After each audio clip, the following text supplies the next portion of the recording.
Subscribe now.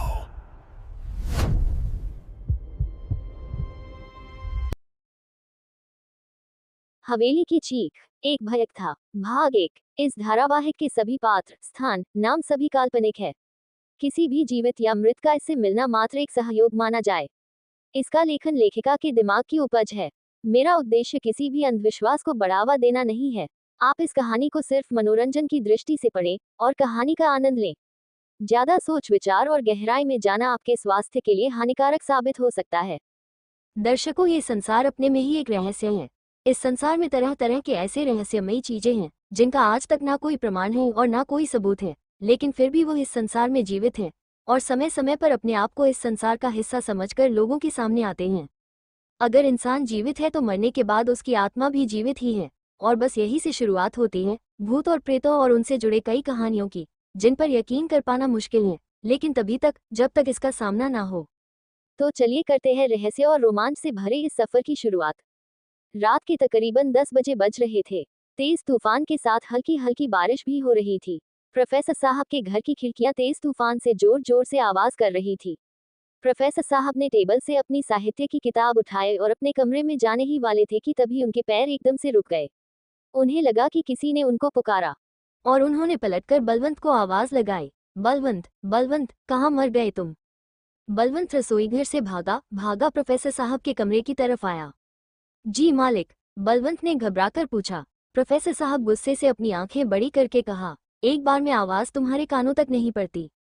Balwant, मालिक, मैं आपके लिए चाय बना रहा था, बस इसलिए ही सुन न पाया। प्रोफेसर साहब, कोई मुझसे मिलने आया है क्या? बलवंत, नहीं तो। प्रोफेसर साहब, मुझे लगा। खैर, ये खिड़कियां तूफान की वजह से कुछ ज्यादा ही शोर कर रही हैं, इन्हें अच्छे से बंद कर दो, और हाँ, मेरी चाय मेरे कमरे में ले आना। बलवंत, जी मालिक। प्रोफेसर साहब का पूरा नाम सुबोधकांत वर्धन था। ये ऊटी के रहने वाले थे। इन्होंने पैरानॉर्मल एक्सपर्ट यानी कि अपस्मान्य विशेषज्ञ की डिग्री स्टैनफोर्ड विश्वविद्यालय अमेरिका से ली। इनके परिवार में केवल इनके पिता और माता ही थे, जिनके गुजर जाने के बाद ये अकेले ही रहने लगे। प्रोफेसर साहब अपने प्रोफेशन को इतना दिल से लगा लिया कि इसके चलते उन्होंने कभी शादी नहीं की। इन्हें आने वाले कुछ मुसीबतों का पहले से ही अनुमान लग जाता। यही कारण है कि इन्होंने ऐसे कई केसेस सुलझाए हैं जो पुलिस के हाथ से बाहर हो गया था। इसलिए ही तो वहां के दरोगा बाबू ओम प्रकाश जी से प्रोफेसर साहब की मित्रता हो गई, और अब हर अनसुलझे रहस्य से भरे केस में वो अक्सर प्रोफेसर साहब की मदद लेते थे। और आज भी दरोगा साहब ऐसे ही केस के लिए उनके घर आ पहुंचे। कुछ ही देर में बलवंत उनके कमरे में चाय की प्याली लेकर पहुंचा। तभी दरवाजे पर दस्तक हुई। किसी ने प्रोफेसर साहब को पुकारा, प्रोफेसर साहब, प्रोफेसर साहब। बलवंत दौड़कर गया और जाकर दरवाजा खोला तो सामने इंस्पेक्टर साहब अपने सिपाहियों के साथ खड़े थे। वो पूरी तरह से बारिश में भीग चुके थे। प्रोफेसर साहब ने जब उन्हें देखा तो आश्चर्य से पूछा, अरे इंस्पेक्टर साहब, आप इस समय? सब खैरियत तो है? इंस्पेक्टर साहब ने कहा, सब ठीक ही तो नहीं है प्रोफेसर साहब, आज फिर एक लड़की की मौत हो गई, और वो भी आपके सामने वाली हवेली में। उसी की शिनाख्त के लिए आया हूँ। लाश काफी ज्यादा बुरी हालत में है कि लड़की की पहचान भी ठीक से नहीं हो पा रही। अब आप ही कुछ बताएं। प्रोफेसर साहब ने अपनी गर्म चाय के प्याली को टेबल पर रखा और अपनी रेनकोट पहनकर इंस्पेक्टर साहब के साथ चल दिए। हाथ में टॉर्च चलाए दोनों उस जगह पर पहुंचे। दरोगा साहब ने लाश पर से चादर हटाई। जैसे ही प्रोफेसर साहब ने उस लड़की का चेहरा देखा, वो कुछ बड़बड़ाते हुए अपने कदम पीछे कर लिए। प्रोफेसर साहब, मैं जानता था ऐसा ही होगा, मैं जानता था ऐसा ही होगा। इंस्पेक्टर साहब, क्या बात है प्रोफेसर साहब, क्या आप इसे जानते हैं? जी हाँ, लेकिन पूरी तरह से नहीं जानता। आप कहना क्या चाहते हैं? इंस्पेक्टर साहब ने कहा। प्रोफेसर साहब, कुछ रोज पहले रात के तकरीबन 11 बजे बज रहे थे, ये लड़की बड़ी ही बुरी हालत में मेरे घर पर आई। इसके शरीर से खून बह रहा था। ये अपने होश में भी नहीं थी और इसकी आंखें बेहोशी की वजह से बंद हो रही थी। ये लड़खड़ाती हुई मेरे घर के दरवाजे पर आ गिरी। जब मैंने इसे देखा तो इसे अंदर ले आया और इसकी पट्टी की। और जब मैंने इससे पूछा कि तुम्हें इतनी चोट कैसे लगी, तो इसने जो बताया मैं उससे वाकिफ था। इंस्पेक्टर साहब, ऐसा क्या बताया इसने आपको? यही जो मैं बरसों से यहाँ सुनता और महसूस करता आ रहा हूँ, मगर इसके जड़ तक ना पहुँच सका। प्रोफेसर साहब ने ठंडी सांस भरते हुए कहा कि इस लड़की ने बताया कि सामने वाले होटल में ये और इसके कुछ दोस्त पार्टी करने आए हुए थे। सभी अपनी मस्ती में डूबे हुए थे कि इसे अचानक बाहर एक औरत दिखाई दी जिसके हाथों में एक बच्चा था। उस औरत ने इसे बाहर आने का इशारा किया। इसे लगा कि उसको मदद की जरूरत होगी और ये बाहर चली गई। जाकर देखा तो सामने कोई भी नहीं था। इसने सोचा इसका वहम होगा। और ये वापस आने गई। फिर अचानक ही इस पर किसी ने कुल्हाड़ी से वार किया। पीछे मुड़कर देखा तो वही औरत हाथ में कुल्हाड़ी लेकर खड़ी थी और उसके हाथ में जो बच्चा था वो मरकर पूरी तरह से नीला पड़ चुका था और उसका चेहरा भी कुछ ऐसा ही था। और ये लड़की वहां से भागी और भागते हुए मेरे घर तक आ पहुंची। मैंने तुरंत डॉक्टर को बुलवाकर इसकी पट्टी करवाई। मैंने इसे बहुत रोका कि सुबह होते निकल जाना, मगर ये न मानी और उसी रात अपने दोस्तों का हवाला देकर निकल पड़ी। भाग 2 प्रोफेसर साहब ने उस घायल लड़की की पट्टी करवाई और उसे घर पर ही आराम करने को कहा, लेकिन वो न मानी और वहां से चली गई, जिससे उसकी मौत हो गई। अब आगे अंडरस्कोप पर आश्चर्य की बात है कि इसके हाथ में वार किया गया था, इससे इस लड़की की मौत कैसे हो सकती है? इंस्पेक्टर साहब ने कहा। अब ये तो मैं नहीं बता सकता इंस्पेक्टर साहब। कितनी बार मैंने सभी को समझाने की कोशिश की है, मगर ये रहस्यमयी चीजों से अनजान लोग मेरी बातों को अनसुना कर देते हैं। इस लड़की को भी मैंने इस सामने वाली हवेली में जाने से मना किया था, मगर ये नहीं मानी, और इसका अंजाम। इतना कहते ही प्रोफेसर साहब अचानक चुप हो गए। इंस्पेक्टर साहब, मुझे ये तो पता नहीं कि आप इस बंद पड़ी खंडहर जैसी हवेली के बारे में क्या जानते हैं और क्यों आप वहां जाने से सबको मना किया करते हैं, लेकिन मैं ये दावे के साथ कह सकता हूँ कि इस लड़की की मौत किसी जानवर के हमला करने से हुई है। इसके शरीर पर जानवर के बाइट के निशान हैं। प्रोफेसर साहब, मैं भी इस हवेली के बारे में ज्यादा नहीं जानता, मगर इतना जानता हूँ कि हवेली बहुत ही खतरनाक है और शैतान किस किस रूप में आकर अपना काम कर जाए ये कोई नहीं जानता। इंस्पेक्टर साहब, हम वैसे मुझे आपसे एक बात और पूछनी थी कि इस हवेली में आपके हिसाब से कोई शैतान है तो वो आपको क्यों नहीं परेशान करता? क्योंकि शायद मैं वो इंसान नहीं हूँ जिसकी उसे तलाश है। जिस दिन उसकी तलाश खत्म होगी, जाने कौन सा तूफान आएगा। इंस्पेक्टर साहब, आपकी माया आप ही जाने। अच्छा, तो अब मैं चलता हूँ, लाश को पोस्टमार्टम के लिए भेजना है। इतना कहकर दरोगा साहब लाश को लेकर चले गए और प्रोफेसर साहब वापस अपने घर चले आए। इस खौफनाक मंजर ने उन्हें रात भर सोने नहीं दिया। प्रोफेसर साहब ने पूरी रात करवट बदल कर ही गुजारी। कुछ दिन बाद, नताशा वहां मत जाओ, न जाने कैसी हवेली है। खंडहर सी इतनी डरावनी, मुझे तो बाहर से ही देखकर डर लग रहा है।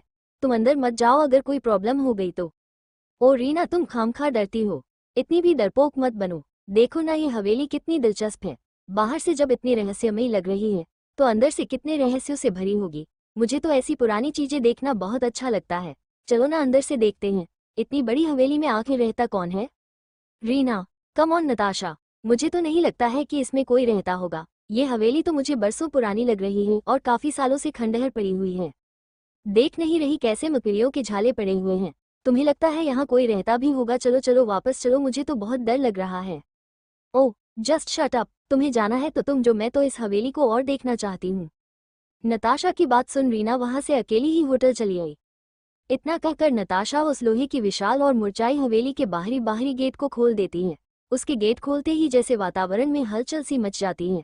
अचानक तेज हवा चलने लगती है और चमगादड़ों का झुंड सीधा नताशा के ऊपर लपक पड़ता है, जिससे नताशा की चीख निकल जाती है। नताशा इतना घबरा गई कि वहां से वो तुरंत भाग निकली।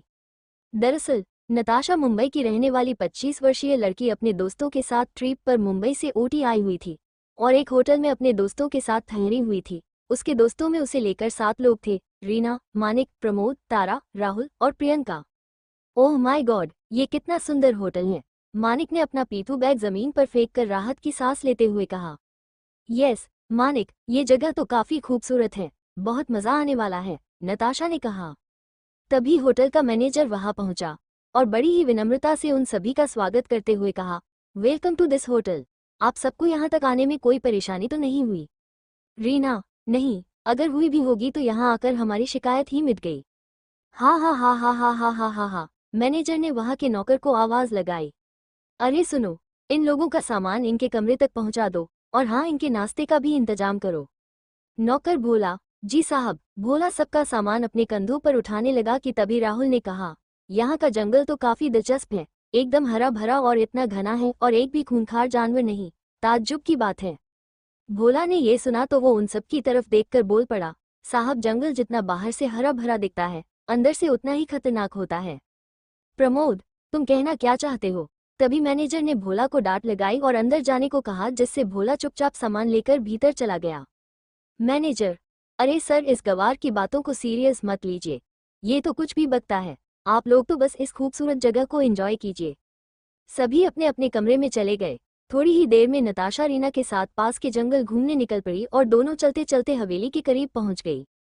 नताशा वहां मत जाओ, न जाने कैसी हवेली है, खंडहर सी इतनी डरावनी, मुझे तो बाहर से ही देखकर डर लग रहा है। तुम अंदर मत जाओ, अगर कोई प्रॉब्लम हो गई तो। ओ रीना, तुम खामखा डरती हो, इतनी भी डरपोक मत बनो। देखो ना ये हवेली कितनी दिलचस्प है, बाहर से जब इतनी रहस्यमयी लग रही है तो अंदर से कितने रहस्यों से भरी होगी। मुझे तो ऐसी पुरानी चीजें देखना बहुत अच्छा लगता है। चलो ना अंदर से देखते हैं, इतनी बड़ी हवेली में आखिर रहता कौन है। रीना, कम ऑन नताशा, मुझे तो नहीं लगता है कि इसमें कोई रहता होगा। ये हवेली तो मुझे बरसों पुरानी लग रही है और काफी सालों से खंडहर पड़ी हुई है। देख नहीं रही कैसे मकड़ियों के झाले पड़े हुए हैं। तुम्हें लगता है यहाँ कोई रहता भी होगा? चलो चलो वापस चलो, मुझे तो बहुत डर लग रहा है। ओह जस्ट शट अप, तुम्हें जाना है तो तुम जो, मैं तो इस हवेली को और देखना चाहती हूँ। नताशा की बात सुन रीना वहां से अकेली ही होटल चली आई। इतना कहकर नताशा उस लोहे की विशाल और मुरझाई हवेली के बाहरी बाहरी गेट को खोल देती है। उसके गेट खोलते ही जैसे वातावरण में हलचल सी मच जाती है। अचानक तेज हवा चलने लगती है और चमगादड़ों का झुंड सीधा नताशा के ऊपर लपक पड़ता है, जिससे नताशा की चीख निकल जाती है। नताशा इतना घबरा गई कि वहां से वह तुरंत भाग निकली। भाग -3 रात 11:30 बजे।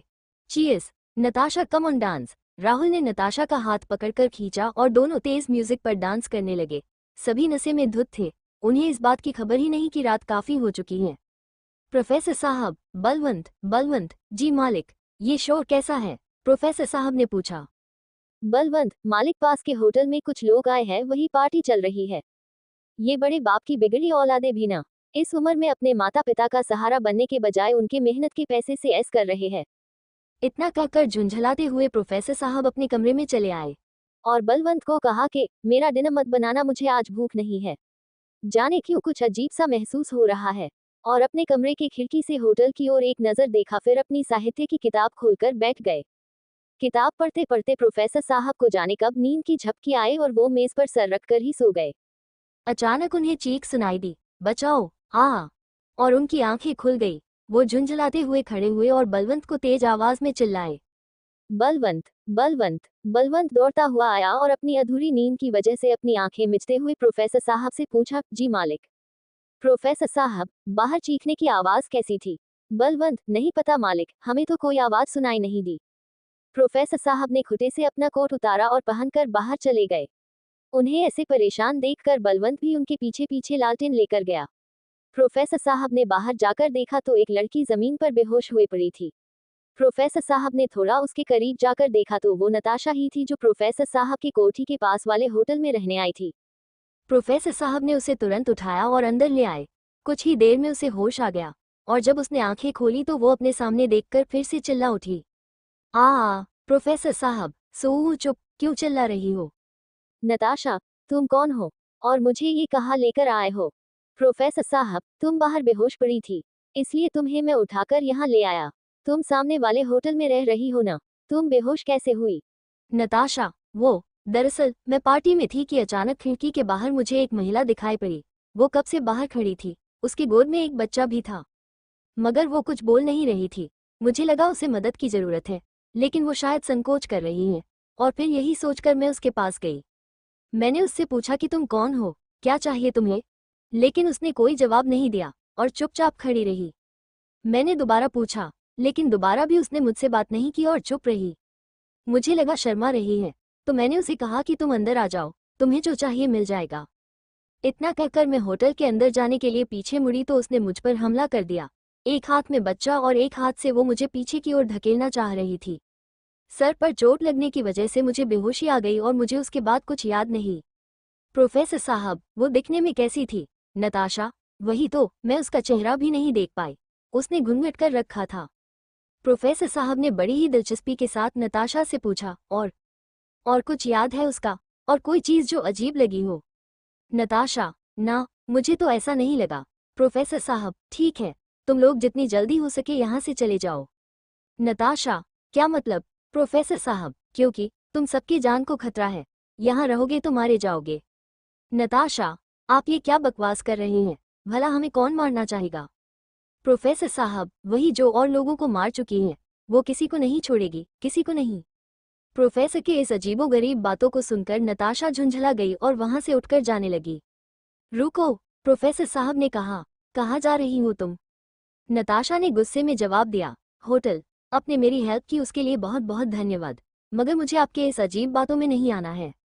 और मुड़कर वापस जाने लगी। प्रोफेसर साहब, तुम्हें क्या लगता है मैं पागल हूँ? कुछ भी बोल रहा हूँ। ये तुम्हारी गलतफहमी में नताशा। तुम्हें अंदाजा भी नहीं है कि तुम मेरी बात न मानकर कितनी गलती कर रही हो। मैंने देखा है उसे, उसकी आंखों में उबलता हुआ खून, एक बदले की आग देखी है मैंने उसके आंखों में। और जब कोई आत्मा इतनी भयानक हो जाए तो उसे हल्के में लेना बेवकूफी है, बेवकूफी। नताशा फिर भी प्रोफेसर की बात को अनसुना करके होटल चली गई। मुझे तो पागल दिखाई पड़ता है, और हो भी क्यों न, ये जंगल है ही ऐसा, यहाँ अकेले रहकर पागल हो जाना लाजमी है। इसलिए ही तो बहकी बहकी बातें कर रहा है। भूत प्रेत एंड ऑल हम। क्या हुआ नताशा, किस पर इतना भड़क रही है तू? तारा ने नताशा से पूछा। नताशा, अरे कुछ नहीं यार, वो जो सामने वाले कोठी में कोई प्रोफेसर रहता है ना। तारा, कौन? वो खंडहर हवेली के सामने वाली कोठी। नताशा, हाँ वही। मुझसे पता नहीं क्या भूत प्रेतों की बातें कर रहा था। कह रहा था कि जितनी जल्दी हो तुम लोग यहाँ से चले जाओ, तुम्हारी जान को खतरा है। हा हा हा हा हा हा। अब तुम ही बताओ भला, किसी भी भूत को मुझे मारकर क्या मिलेगा? और वैसे भी मैं इन सब बातों में विश्वास नहीं करती। सो मैं वहां से चली आई। मुझे तो वो पागल प्रोफेसर ही अजीब लग रहा था। आगे की कहानी अगले भाग में।